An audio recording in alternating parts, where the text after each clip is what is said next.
Payment track কী করে করবে? Payment track করতে গেলে PFMS বলে সার্চ করতে হবে তোমাদের। PFMS এখানে দেখতে পাচ্ছ PFMS। প্রথমেই যে ওয়েবসাইটটা আছে PFMS বলে, এখানে নিচে দেখতে পাবে track NSP payment. Track NSP payment যেখানে আছে এখানে ক্লিক করবে।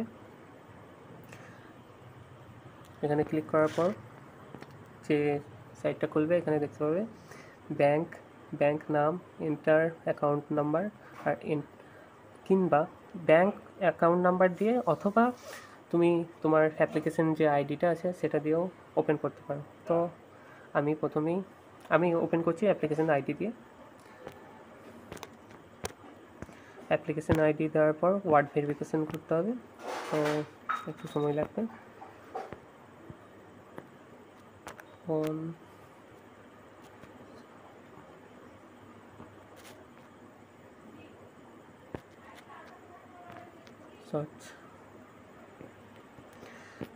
এখানে দেখতে পাবে, এখানেও প্রায় একই ধরনের জিনিস দেখতে পাবে তোমরা।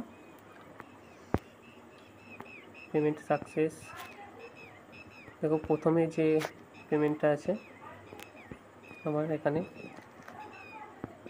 পেমেন্টটা কত তারিখে সাকসেস হয়েছে, কত তারিখে ব্যাংক ট্রানজ্যাকশান হয়েছে এখানে দেখতে পাচ্ছ।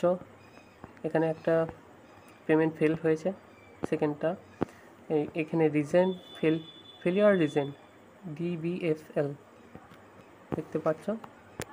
পেমেন্ট ফেল, কত তারিখে ফেলড হয়েছে।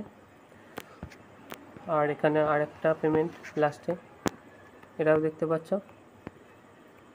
এখানে পেমেন্ট সাকসেস দেখিয়েছে, কয় তারিখে পেমেন্ট সাকসেস হয়েছে সেটাও দেখাচ্ছে। আশা করি তো ভিডিওটা তোমাদের ভালো লেগেছে, আর এটাতে তোমরা কিছু জানতেও পেরেছ। তো আজকে এতটাই। ভিডিওটা দেখার জন্য ধন্যবাদ। সকলে ভালো থাকবে।